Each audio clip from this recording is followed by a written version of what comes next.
Hello, everyone, and thank you for joining us for today's session. Words fall short of describing the true caliber of a polymath like Satish Gupta. He's a painter, a sculptor, a published author, a muralist, and a calligrapher celebrated equally in India and overseas. At an early age, he won the Sanskriti Award. His works have been a deep engagement with mysticism and the Zen spirit. This multifaceted genius has been exhibited in over 37 solo shows at important art galleries within India and abroad. Satish's paintings and sculptures enjoy place of pride in some of the top luxury hotels in Delhi and Bangalore. His works are in museums internationally, including the Shanghai Museum of Modern Art, the Museum of Sacred Arts, Brussels, and the National Museum in Slovenia. His signature sculpture, Surya, the sun god, can be seen at the Indira Gandhi International Airport in Delhi. He was also commissioned for an exquisite 30-foot mural for the Bangalore International Airport. Satish's 7-meter monumental sculpture, the Buddha Within, is in the permanent collection of the Prince of Wales Museum in Mumbai. His book, Zen Whispers, was released at the Jaipur Literature Festival in 2018. He's also a gifted poet and has participated in various prestigious poetry conferences internationally. His writings have also been published in international publication in English, Spanish, and Catalan. We are greatly honored to have him with us today to share with us a glimpse of his works and take us on a tour through his studio. So welcome Satish ji, and thank you for joining us. Welcome to my studio in Gurgaon called Zazen. Hello friends, I'm here for taking you on a virtual tour, answering your questions, introducing myself. It will be a pleasure. I think we'll start with showing a small video on your works and then we'll start with some question answers. So Soma, would you help us run the video, please? Sure.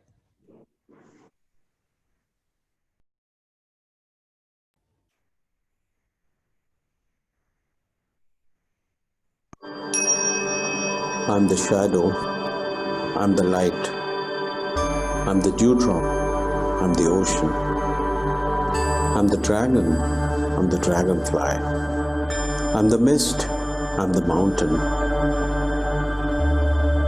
I'm wisdom, I'm ignorance, I'm death, I'm life. Above all, I am.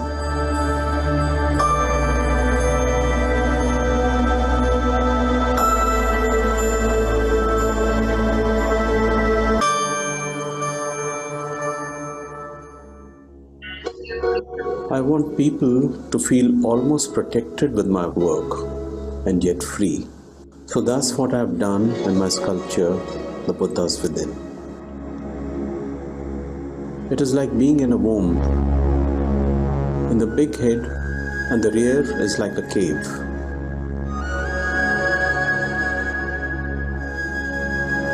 I have made 1500 Buddhas, 500 for the past, 500 for the present, 500 for the future. Because I want to show the whole life cycle, the timelessness of it all.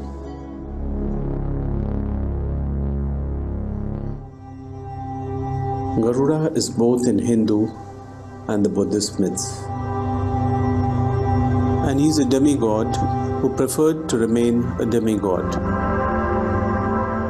He surrendered his ego to help others.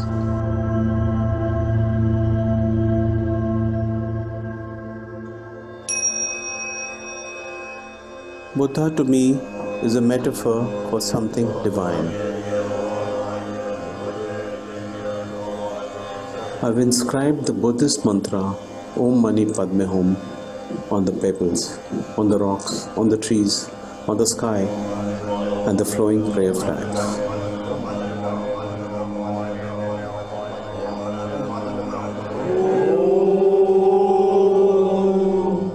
I'm really fascinated by the elements because that's all that we are.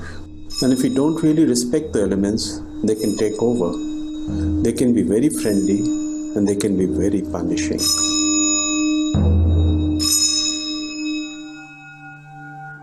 The mandala and the shunya are about movement. They're about life. Everything is turning, everything is moving. But then it comes to stillness and silence, emptiness and fullness.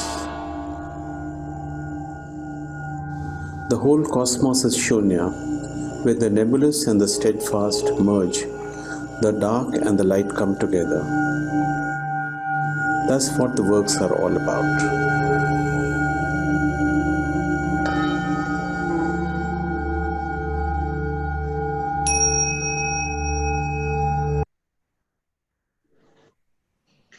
That was a lovely video, and I think a very apt introduction to your Zen philosophy. So you're a very unique artist, Satish ji.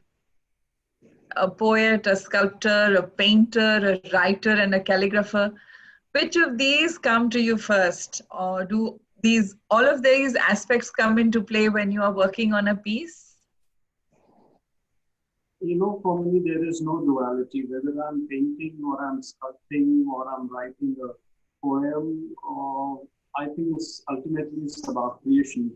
So I think it really depends on what I want to express. And sometimes it comes out as a haiku, sometimes it comes in a painting form, or sometimes in a calligraphy.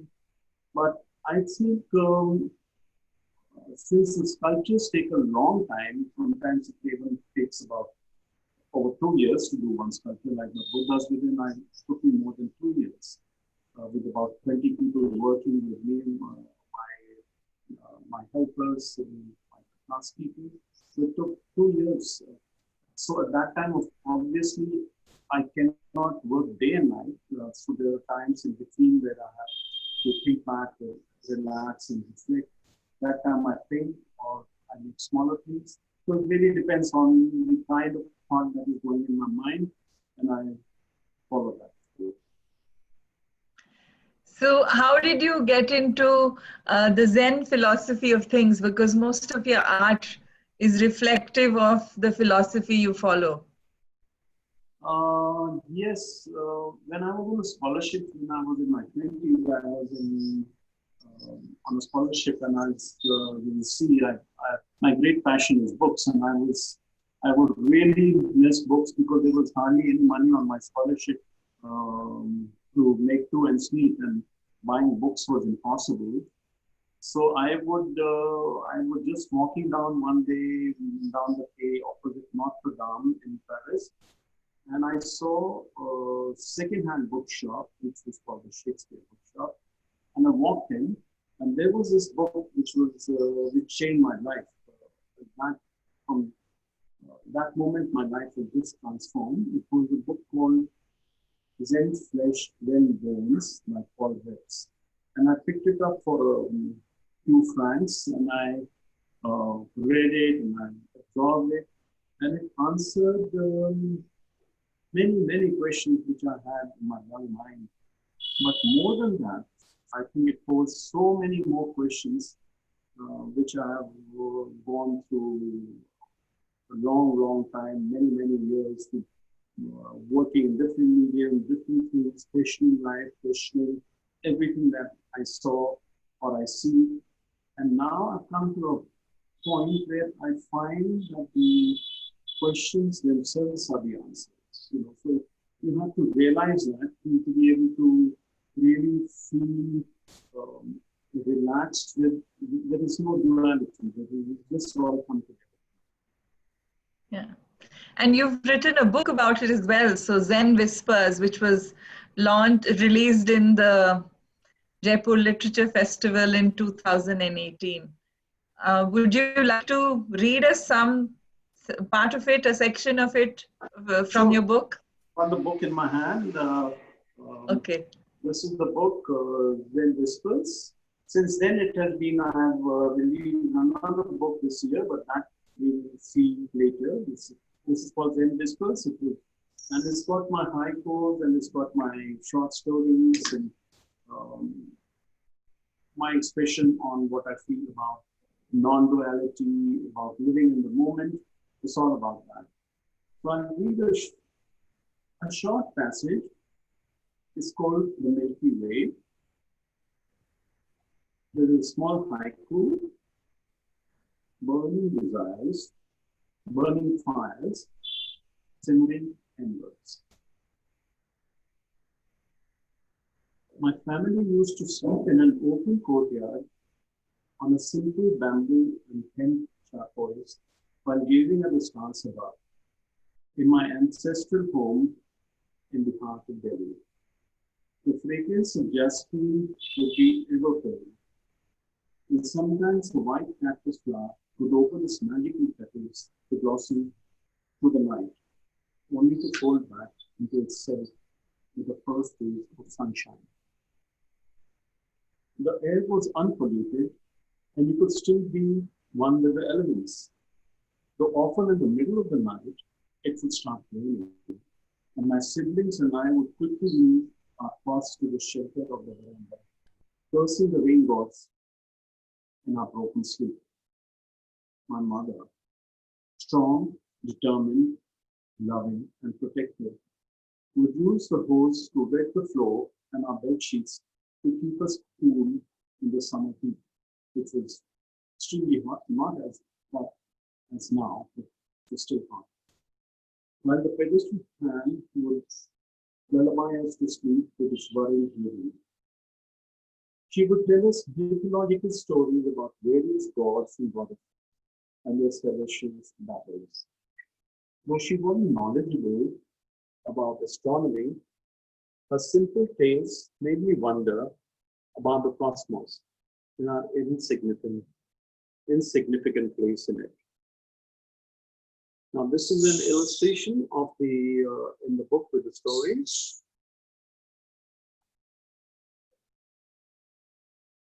When she passed away, hundreds of well-wishers gathered at her home. 4 male members of the family carried a body on a cot over their heads in the Indian tradition. It was the month of June and the temperature was soaring. One of the 4 pallbearers, I was under the shade of the cot. She was still protecting me from the blistering sun, I felt. As I stood by her funeral pyre, a strong flame, borne by a gust of wind, surged my face. Was it her last kiss? The next night, we went to the cremation grounds to collect the ashes after they had cooled. We washed the bones in milk to sieve the ash from the bones, to save even the tiniest bits to immerse in the Ganges the next day. I was bare-chested while performing the ritual with my brothers. On the dark night, the tiny particle of speckling ash, the remnants of the charred bones, wet from the milk, clung to my body and glistened in the moonlight. Like billions of stars in the Milky Way, the spiral ceaselessly above me. This is one of the stories from the book. And there are many short stories and many haikus in which I've expressed myself over it's written over the last 30 years. This book. It was beautiful. Thank you for sharing that. Wonderful. So I'm sure you are inspired by a whole lot of artists yourself. So tell us about one piece of art by any contemporary artist that inspired you or blew you away, and who are your favorite artists? I have so many favorite artists who have inspired me, from the early 14th century Chinese painters to some of the later Spanish painters, some many painters, but amongst the Indian painters, I was truly blown out of my mind when I saw, I think it was in 2004 or 2005, I saw fantastic work by Guy Tonde, one of our most famous artists in India. This work was hanging in the Old Taj Hotel in Bombay, and I was just speechless in front of it. And it also inspired me to contemplate more, because I was moving in that direction. I knew over the years, over the things, but somehow it was a moment where something crystallized in my mind and gave me a further direction to continue with my work in the Zen spirit. So that is a great inspiration from that work. Interesting. So, which Indian art form is your favorite and why? I am partial to the sculptures, to the when I visited the great Kailashnath temple in Ellora, it was an experience that cannot be replicated. So that has been a great inspiration. My first encounters in Mahabalipuram with the rock temples, and Yes. the Chola bronzes above all have really inspired me. And a lot of my work is I would say, I feel that, I'm continuing that tradition of the Chola bronzes, but in a contemporary way. Sometimes I even feel that I'm one of those artisans from that time, which has been brought into the modern world, and I'm continuing that tradition. I feel very strongly from it. In terms of technique, how much it must have evolved, no, from when Chola bronzes were made to what you must be doing now. So tell us a little bit about the technique. Well, my technique is on the sculpture. It really started when I got a major commission by the Jindal Group, and they wanted me to do 5 sculptures, which were enormous. There was like about 23, 24 feet, and this is a group of 5 sculptures on the 5 elements that I proposed. And I wasn't a sculptor then, I was only a painter, but this was a big challenge. So luckily I had about 2 years time to work my process and things. So I worked for almost a year and a half. I traveled the world. I saw some of the monumental sculptures all over the world. And I came back and I was still working in the traditional way. And I made one of the elements, which was I made it in plaster and mud and plaster. It was the torso of a figure, of a flying figure, which was about 20 feet across. And I worked for almost 6-8 months on that in the traditional way. And then it was right here. It was in one of these rooms. It was locked up. The studio was still being built. And I had, in my gallery space, I had made a maquette of the volume, because these were huge sculptures. They were 23 feet, and some were reclining, some were sitting. And I had made a sort of a build-up of plywood structures to just get the volume. And I told once I'd finished with that, I told my assistant chair to throw those out. And that time there was no cell phone. It was about 20 years back. And when I came here to the studio, I saw people with that sculpture. Somebody had a head, because the studio was under construction.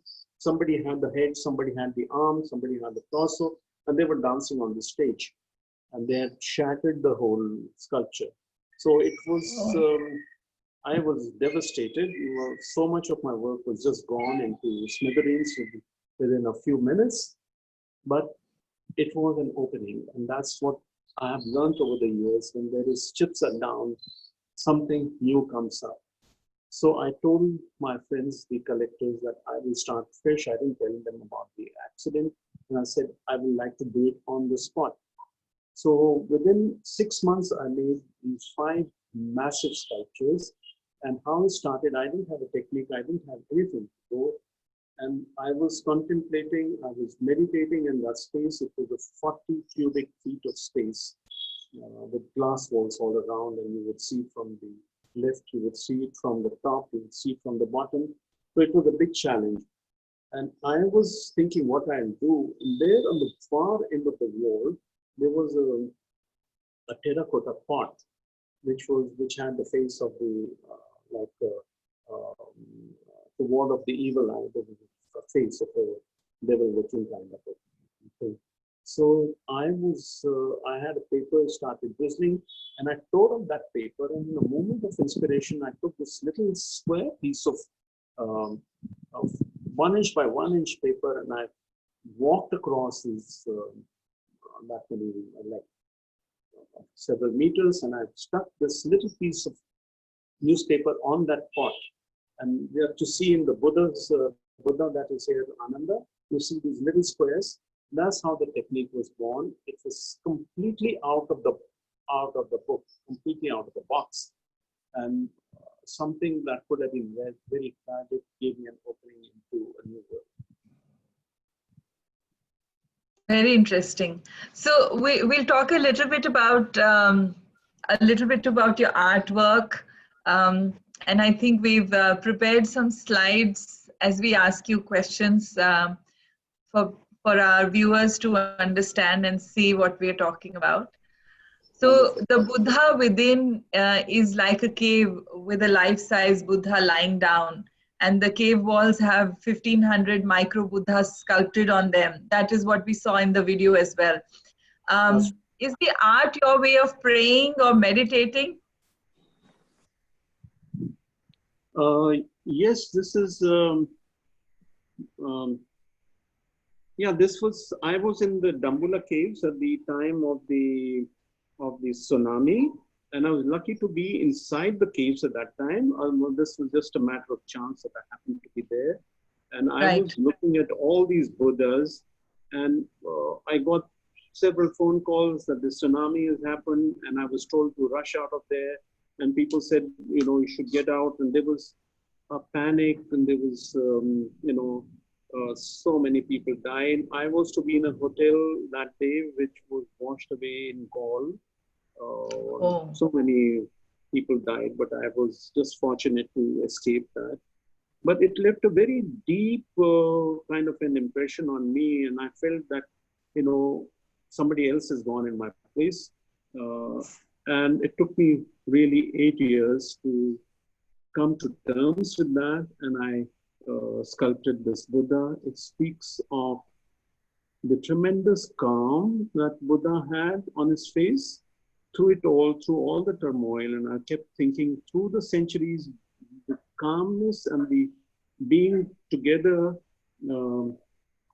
and being still is what is really important to feel that presence. And it's about the omnipresence of Buddha, when I say Buddha, to me, it's a divine presence, which I feel is everywhere, is omnipresence, through time and through space and everything. That stream of consciousness is running endlessly. And that is what this work is about. Beautiful. And you've also made this famous sculpture at the Indira Gandhi International Airport, the Surya. And what was the ideology behind this particular sculpture? Surya, as you know, is the sun god, and it is international. It's not a religious icon, which was the brief that we couldn't have a religious icon.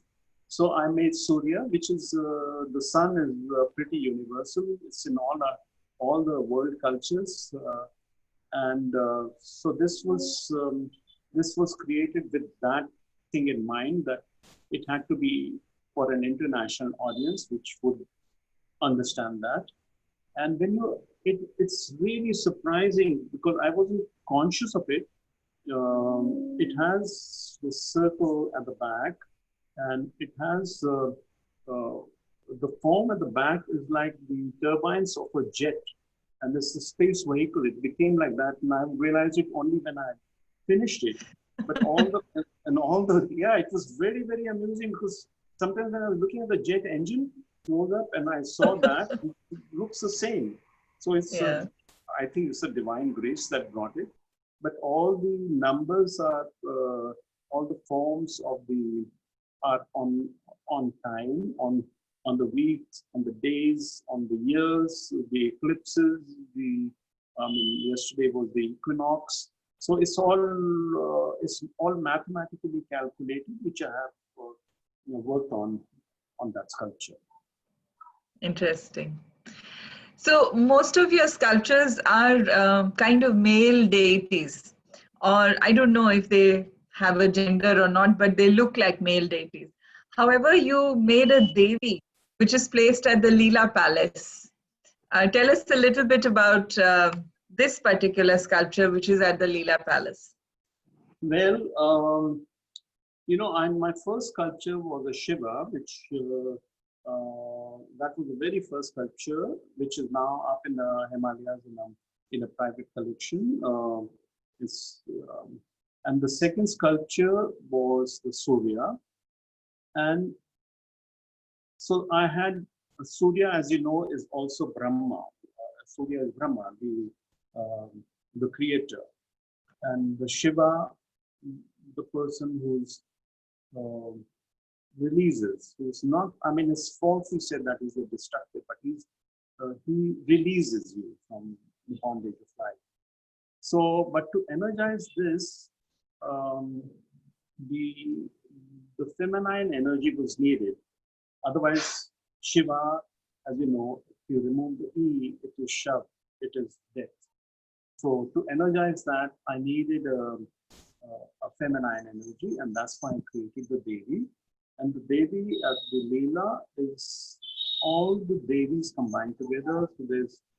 So there's Kali, there's Durga, and there is Saraswati, which is represented in the sculpture by the symbol of the lion at the base, and then the flames of Kali and the lotus that you see on the crown of the Devi for Saraswati. Beautiful. This is one of my favorites. Thank you. I want to now talk about the mural at the Bangalore International Airport, which is 10 meters long, and it is very reminiscent of the the Monet style of water lilies. Did Monet's work inspire you anyway when you were conceptualizing this particular installation? It's very interesting that you notice that. Of course, it is inspired by Monet. When I was a student in my 20s in Paris, I used to worship that work. I used to take the metro and walk across, and I used to go to the Orangerie, where there are 2 circular rooms with the Monet's lilies painted all around. And I would sit there on the bench the whole day, absorbing that work. And through the years, this thing has come in my mind again and again: the lotus, the purity of the lotus, the silence of the lotus, the divine quality of the lotus. It keeps appearing in my work.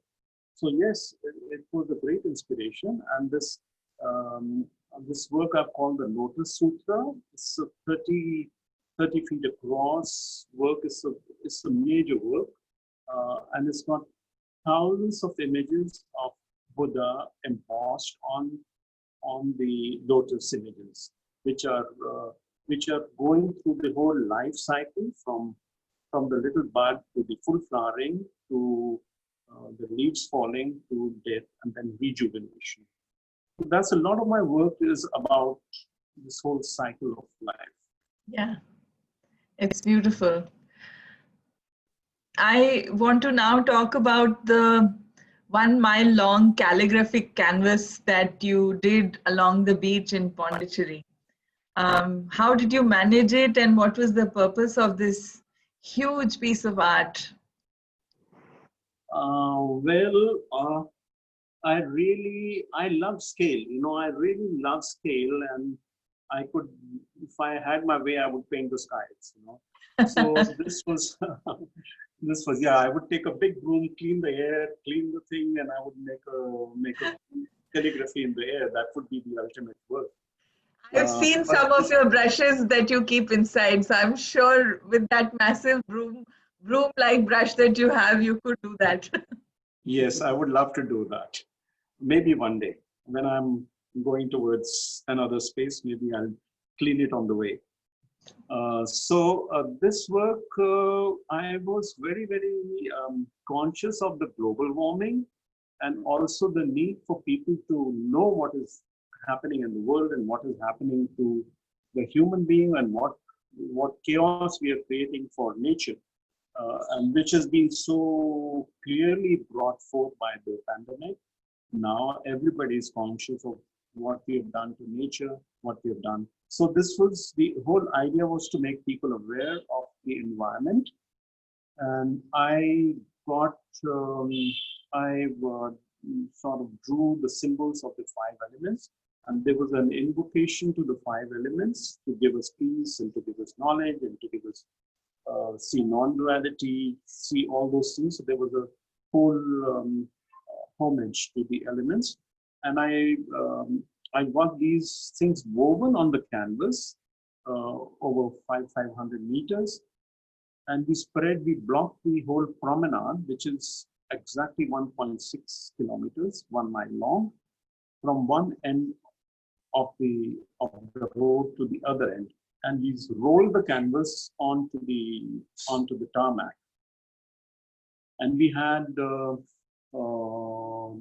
different groups of dancers and musicians, and they were Mahesh Vinayakram was the Sutradhar. He was singing beautifully while he was on a little rickshaw with his speakers and all, and the dancers were dancing, and I was painting along the elements. I was doing fire, water. So as I was going along, the dancers were dancing, and I was painting this with huge, huge brushes.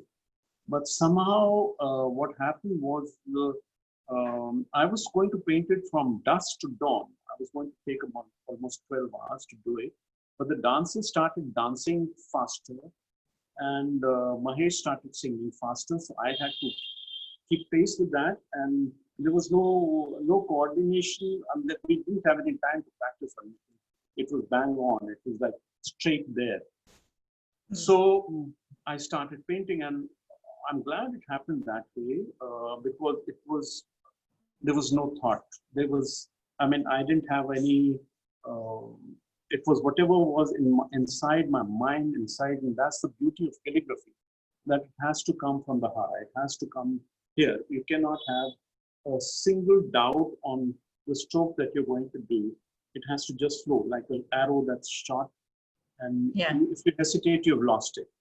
So I painted almost, I was totally exhausted by the end of it. I reached the end in almost 4.5 hours instead of 12 hours.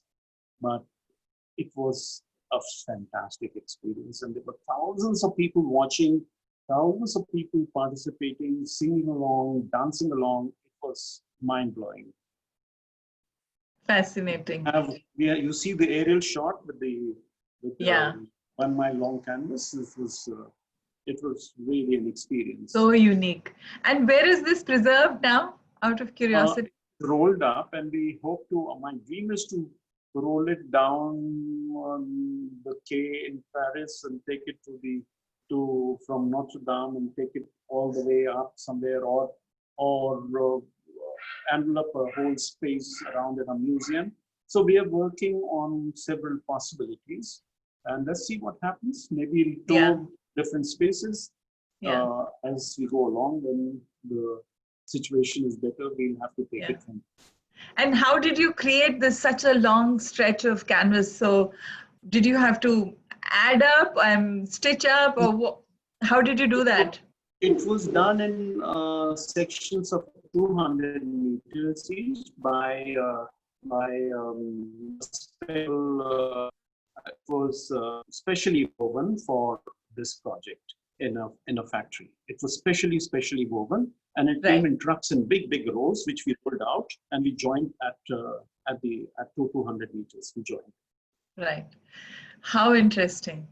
So we would now love you to show us your studio, and let's do a virtual tour of some of your art installations and your paintings and see your studio. We can see there is, you are, there behind you, there is a sculpture as well. So we Yes. can see that. Yeah.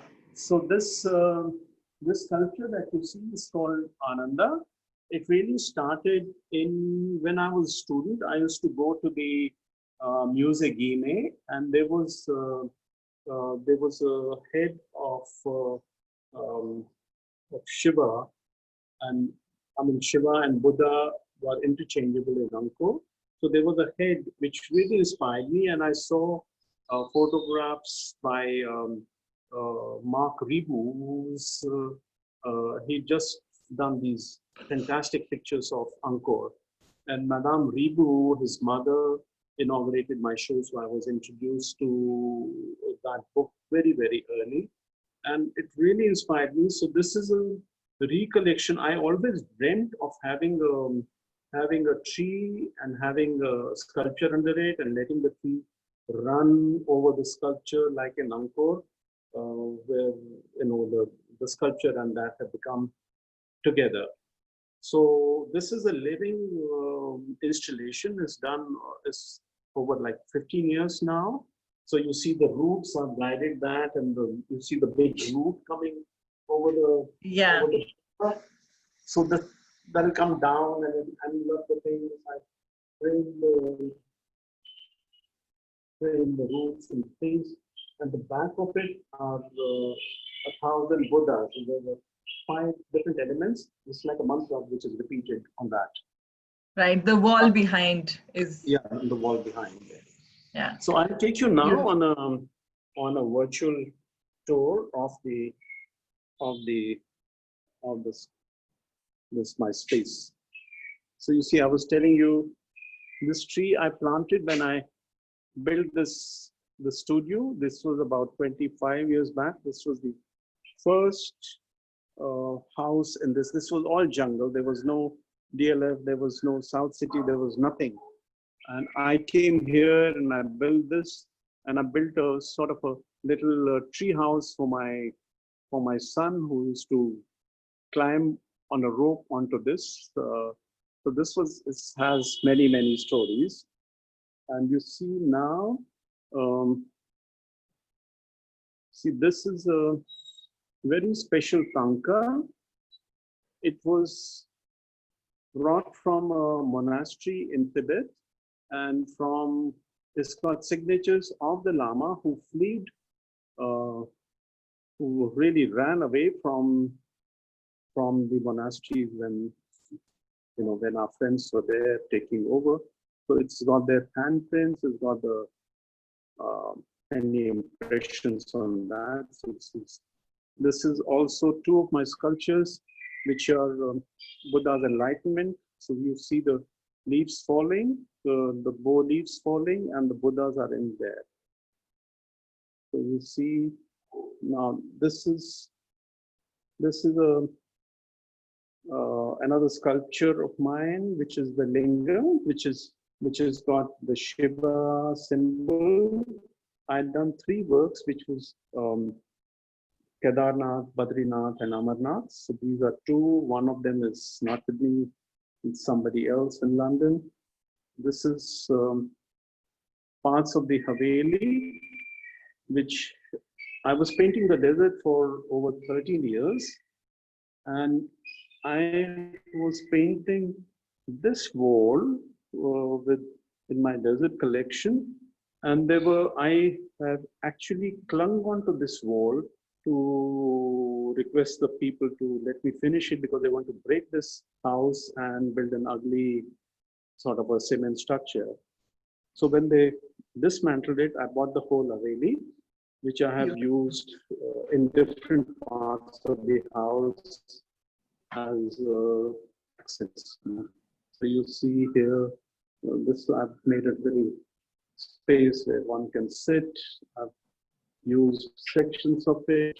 I've used it on, and there you see on top, this is a window somewhere. This little piece is from Gujarat, which I bought. So I got these objects and then I build the space around it. Normally people go and they find build their sort of the concept, and then they look for things, which I think is the wrong way to do it. Because I love the objects, I live with them, they're my life. So I really have the space which I want for each object. It is really designed like that. This is really the entrance of the house. We were sitting already inside the house, but this is the entrance of the house, and this is a Garuda. And Garuda, as you know, has been in a lot of my works. So you see, these are shells from different parts of these are yalis. And that's another anka you see.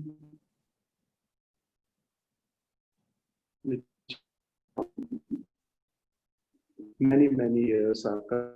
So now I'm stepping out to the main entrance.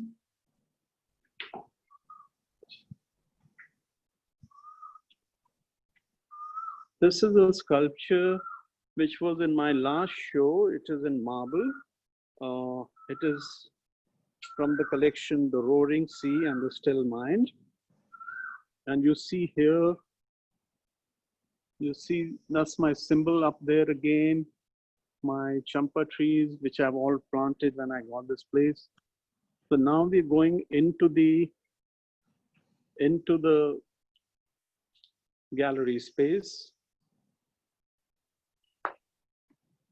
This is part of my sculpture of it's called Shiva's Moons. This is, it lights up at night. You know, I light it up at night.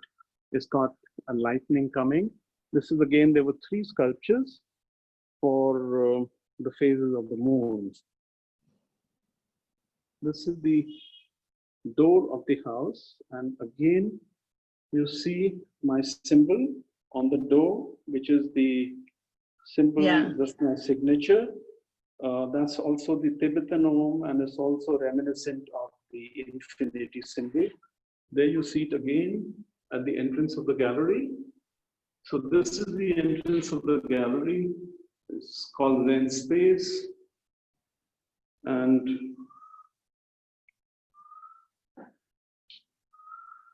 this is a work. Now you recall what I was saying, this Angkor and the material roots.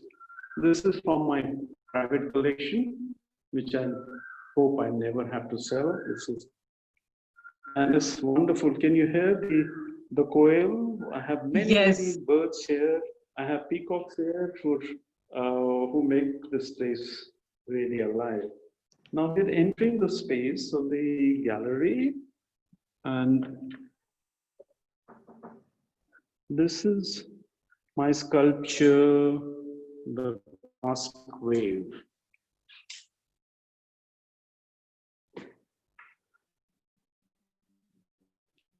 This was created, this talks about life and death, and I was just thinking about the wave, and there's a little haiku that I've written. Does the wave, before dissolving on the shore, question its destiny? So this sculpture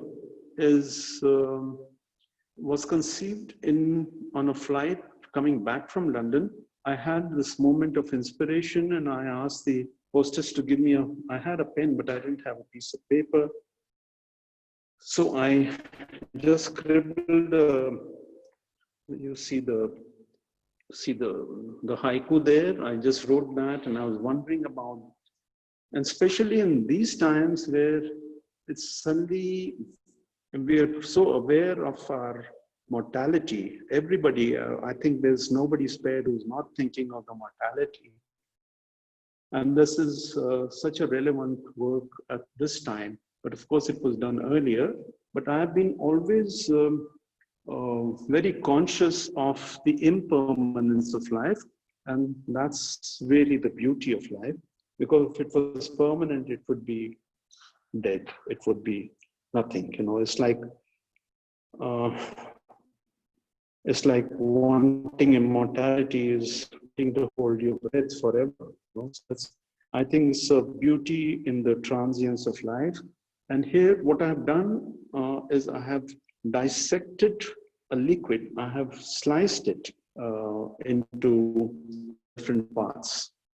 And there you see the wave forming and dropping these little droplets. So I feel that we're all our life, we're like waves in an ocean, and we're really, when the froth is separated from the wave, that is our life. That is the falling of the froth before it joins the sea underneath.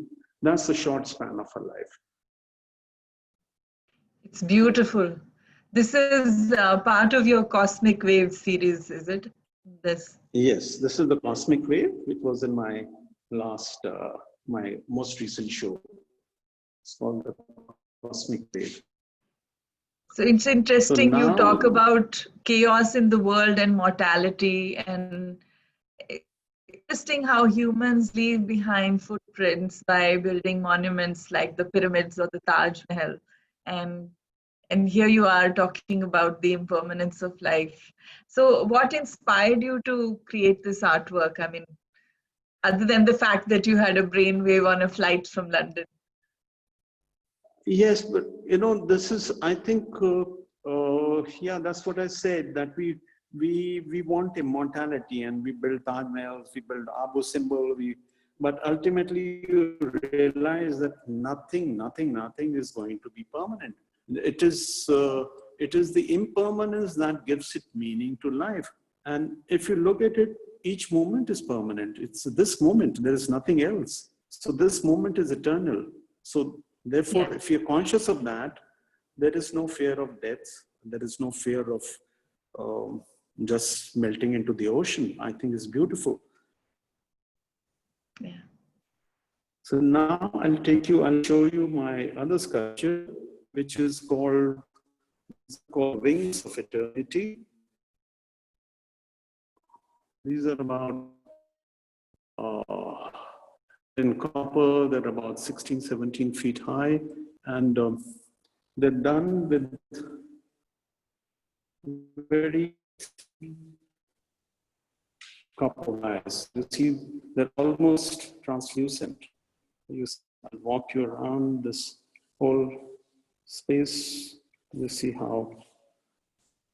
So this was inspired in Pashangarh. I was in the top of a gorge, which was huge gorge, and I think you were, we met in Bandhavgarh before that. That was beautiful. And I was on top of the gorge, and I saw this fantastic river and low below, and there was this eagle flying, and in the eagle, the light reflected, he was like the golden eagle. So I got a feather from a friend in South Africa of the crown eagle, whose wingspan is about 12 feet. And I took that as the inspiration. I studied a lot about the anatomy of the eagle, and I built this whole color on that. Will you take this? Yeah, so I built another major sculpture, which is called Return of Light. Satishji, if you went a little slower, because I think your connection is breaking now as you're moving inside. So if you just went a little slower, we'll hear it. Okay. So now we're on the top of the gallery.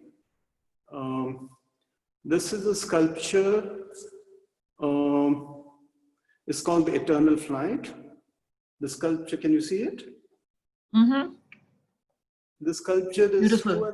2.5 tons, and it is suspended from a 40-foot high ceiling. Wow. Yeah. So you see the feather next to it? Yes. Yes. And you see the scale, that you can see the scale of it. Wow. So this was the eagle that was flying on that gorge that I saw, which I turned into the Garuda. So this So has now, a special meaning. yes. These are my haikus, which are now published in a book that I was telling you, my latest book, Zen Inkling, which was released at the Jaipur Lit Fest. So these are some of those works. And I'm taking you to my most sacred, this is the Sanctum Sanctorum, which is my inspiration, my library. Because as I was telling you, I love books. Yeah. So you're entering the space, which is like inside the monastery. And this is built with all objects from Buddhist inspiration objects. This is a old Lama's robe. And this was incidentally also something that I got married in. Yeah, it's contradictory because a Lama getting married. Can you imagine that? This is one of the posters from my poetry reading in Murcia in Spain, where I was privileged to be part of a international poetry festival. So now I'm showing you my library space. These are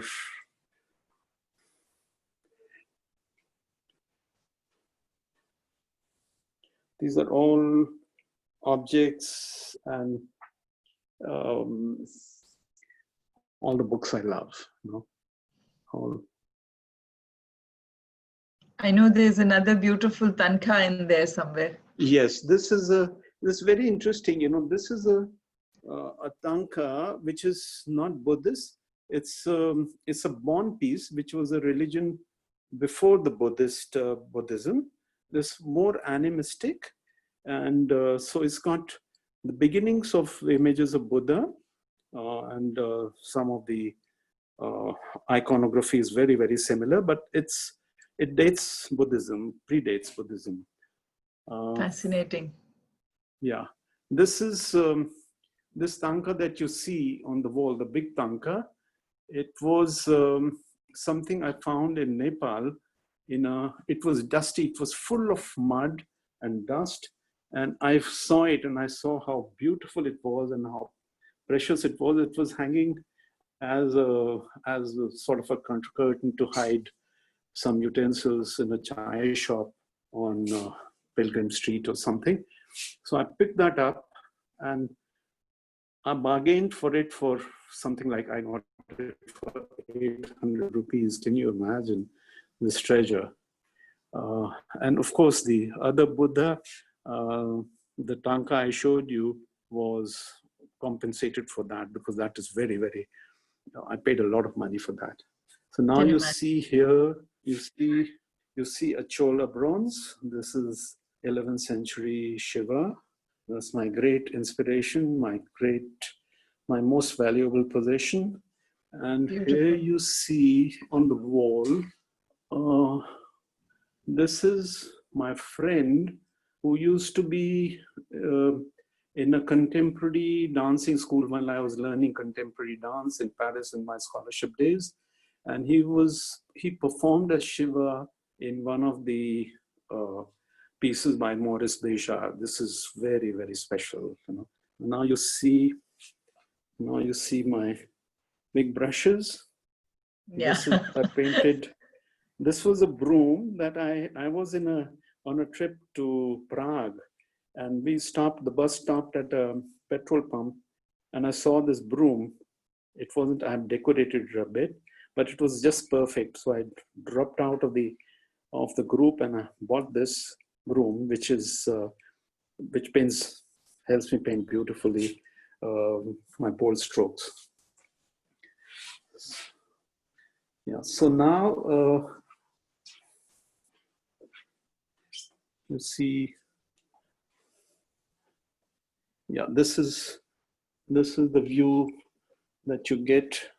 There are all the Buddhas here, and you get from this is designed. The whole space is designed that you can, from every room, every bathroom, you see green. You know. So now you hold it. Beautiful. I can see the piece of paper there, and we look forward to you doing a calligraphy for us, a live demonstration. And any message you want to give our audience, our viewers in these difficult times would be lovely.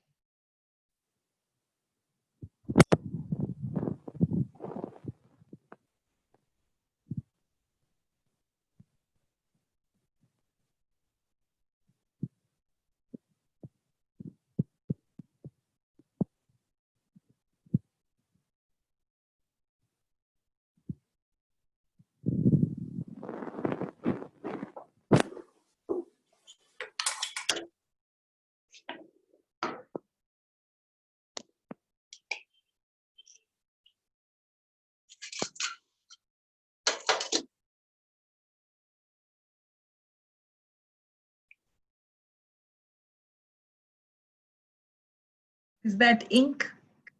This one is Somi ink that you see. It gives a warm tone, and this one is dense black, which gives me a very rich black. So I'm going to do something. I don't know what, but it will come spontaneously. Yes. Yeah.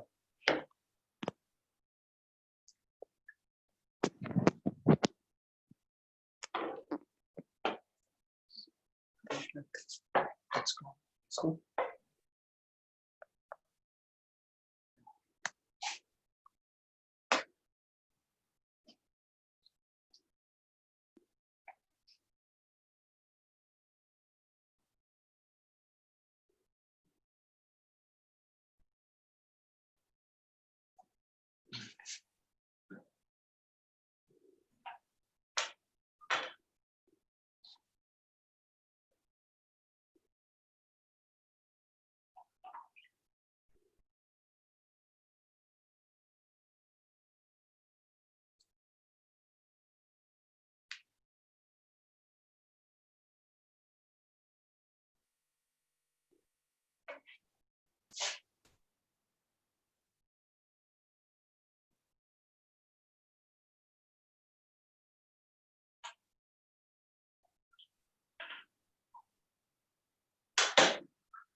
This is a poem. It's a haiku.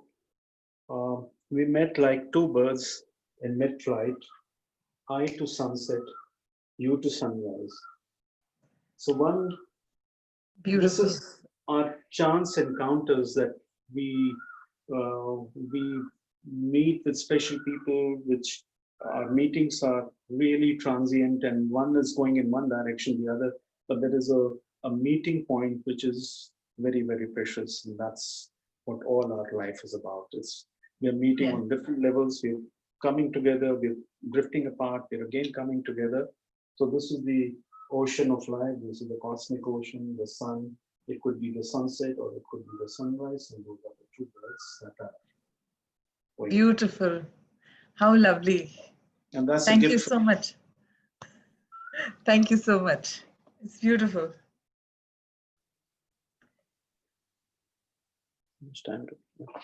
Yeah. So, oh, that was wonderful. And so simplistic, and yet there's such depth in it.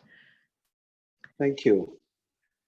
And so now we're just walking out of the library, and we're coming to the living part, which is also not really. I mean, I cannot. I'm mad because I keep creating all over the place, and Amita said, leave some walls blank. She loves my work, but she also wants the silence. So yeah, so these are. Yeah, do we have time to go up to the? Yeah. Yes, of course we have. And the weather is good, so it's the sun is out. I'm sure it'll be nice to see. Yeah, so I'm taking you quickly to this room, which is some of my earlier works from my transformation series. This is about the physical and the spiritual and the meeting of the two and going beyond that into a spiritual space. These are some of the old Chinese masterpieces, scrolls, which I exchanged for one of my works when I had a show in Melbourne. This is a work, this is the monk getting rid of his whatever is keeping him tied to the world, his robes and all, but he finds that you cannot get rid of any bondage because it's all there, So this is another room where I have some of my other works. This is again a beautiful scroll, and this I also exchange. It's a 300-year scroll, very, very precious. This is not a man in the boat, which greatly inspired me. I got it about 25, 30 years back. And I did a whole series inspired by this work called the Silent Flute. This is one of my very early works. And you see the man on the boat playing a flute in this space. Beautiful. So now I'm going to walk you up to the terrace, and we will see some more works, some other collection of mine. This is part of the courtyard that you see. That's a little detail because I'm running out of space to keep my drawing. So this is a big, huge drawing, which I have temporarily parked here. This is from my desert series. As you see, my work keeps changing. It's very eclectical. It goes from total abstraction to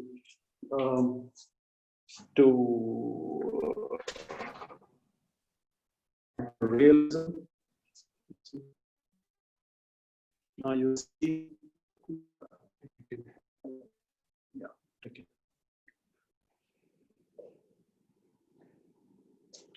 So are we going up to the terrace now?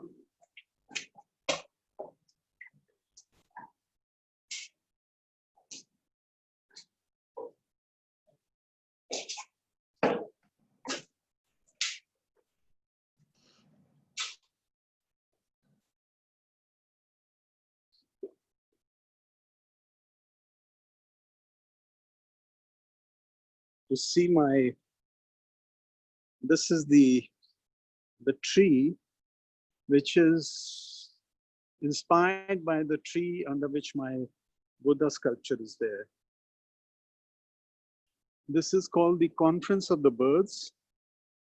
It's inspired by the poem by Atar, who had this beautiful poem. It's about our egos and getting rid of our ego. So I keep putting different birds.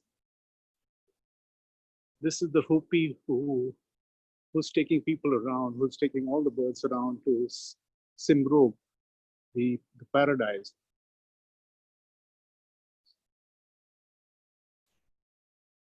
So you see, I have peacocks here, and I have actual peacocks who dance with my sculpted peacocks who inquire. And they were really surprised the first day I built these, and they were coming and knocking on them and trying to see what is going on. So this is a top view of where you see my champa trees, and that is a Brahmsal right in the center with the water fountain.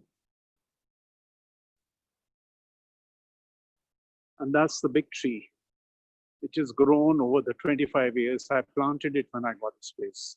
That was the first thing I did when I planted this place. So now we'll go down. Beautiful.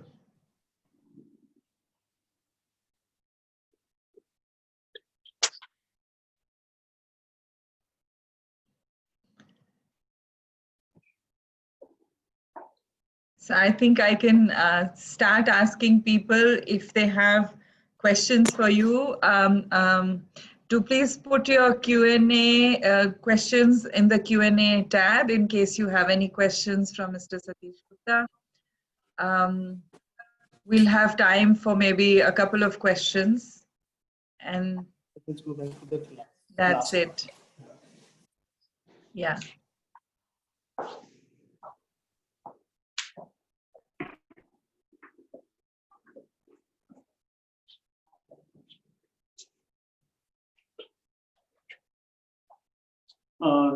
This work is called the Leave Me My Own World. This is a monk sitting within his own space. Now we'll go down to the other room and I'll answer the questions there.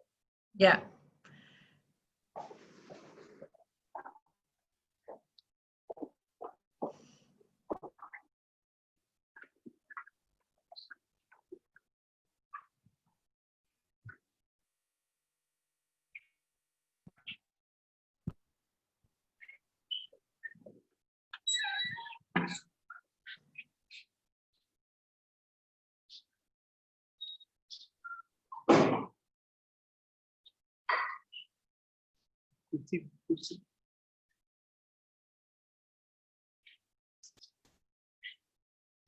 Such a beautiful space you have. The Roaring Sea and the Still Mind, these were my last show at the Habitat in Delhi.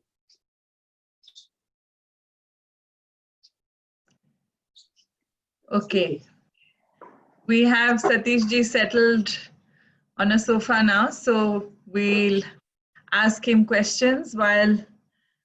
Can we fix the camera somewhere in there, or we can have it steady? Yes, ma'am. I think we're trying to get something to place this iPad. Yeah, that way we'll have it steady in one place, and then we can ask him questions. Just hold this. I'll pick up this. Yeah, just turn. Sorry, guys, just bear with us as we try to fix the camera. Just bear with the movement.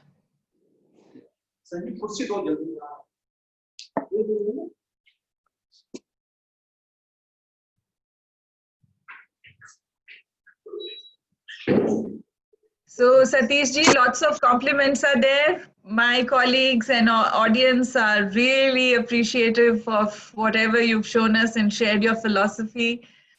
Simply wow, splendid, soothing work, and seeing all these wonderful sculptures has been so calm and serene. Then somebody is asking, what makes a person an artist? What makes a person an artist? I think each one of us is an artist. I think there is nothing special about an artist. It's only when you become aware that you have the Buddha within yourself. You become aware of that you can express yourself. But each one of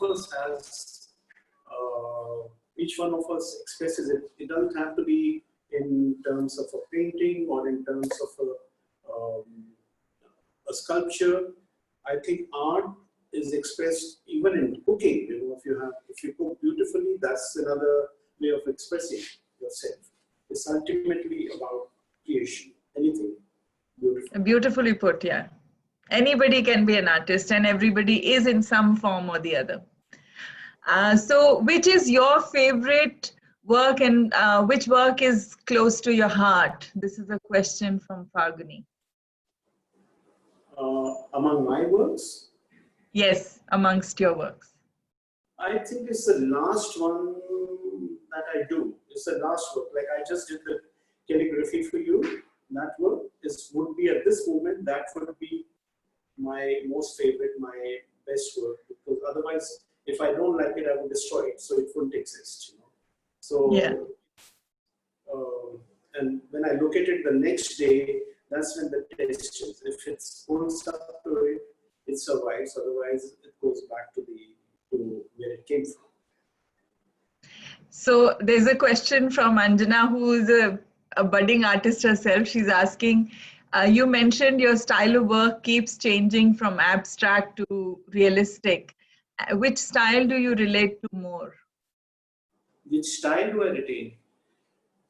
I just don't retain anything in myself. I just let it just flow through me. I don't think there is anything in life that I want to hold on to.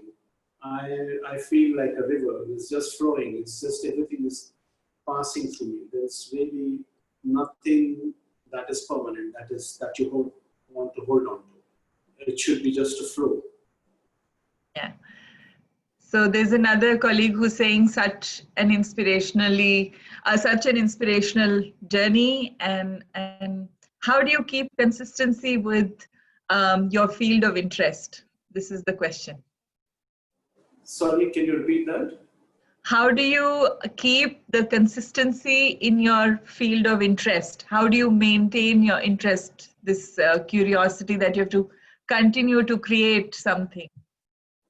How do I keep it alive? The sensitivity? Yes, yeah. I think you have to be aware and you have to be conscious every moment. I think my meditation is not when I'm just sitting in the lotus pose or chanting or meditating.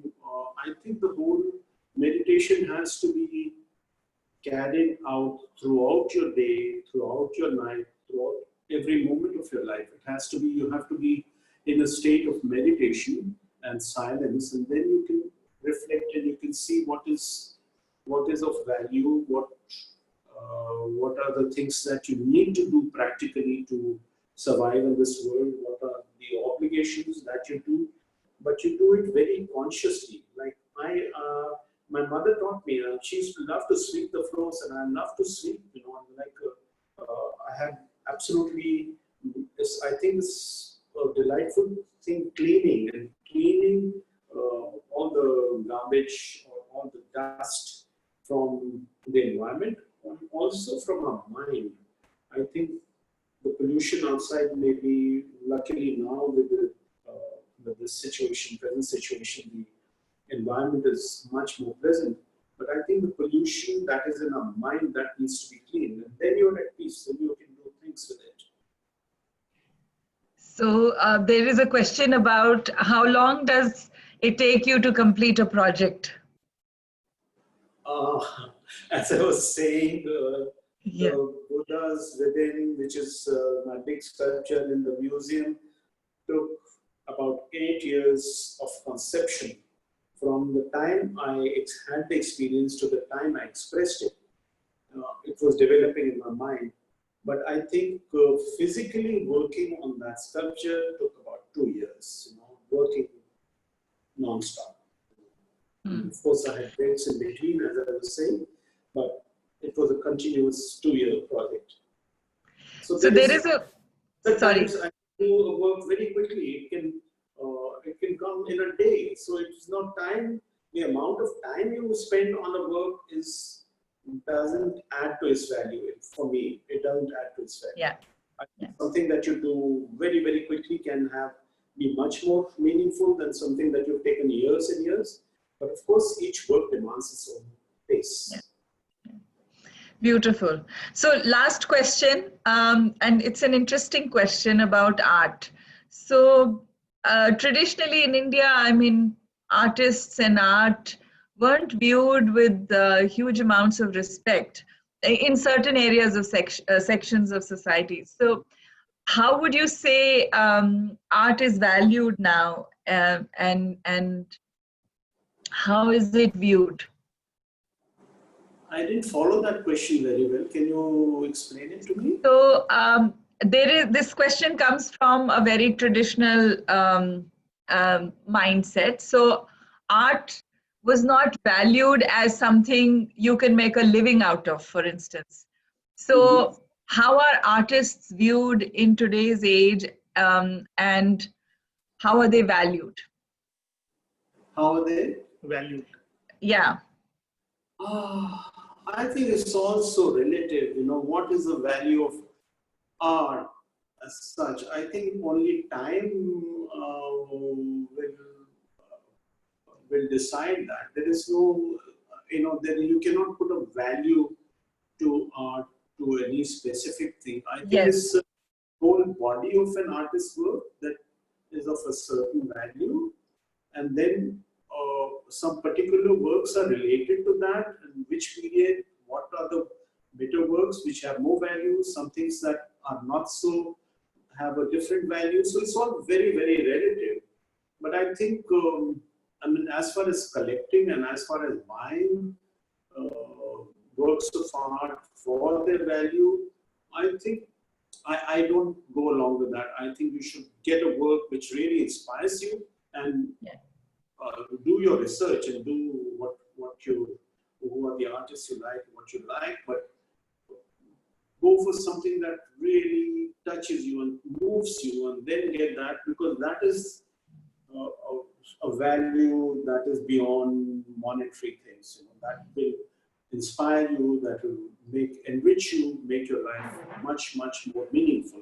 That's what one should go for, I would say. And a famous poet is supposed to have said, a thing of beauty is joy forever. So there is no, you can't put a value to something that gives you joy each day, every day. And I think art falls in that category. Anything beautiful just gives you joy every time. So it was really inspiring and also beautiful to get to know you and see your art and hear about your philosophy, the Zen philosophy of life. I'm sure a lot of our audiences are going to pick up that book of yours that you've written, Zen Whispers. Guys, if you want to know more about Satish Gupta's philosophy, please pick up that book. It's beautiful. And you'll see much more of his art. Thank you so much for being with us. And thank you for your time. Thank you. Namaskar. Namaskar. Thank you. Bye-bye, guys.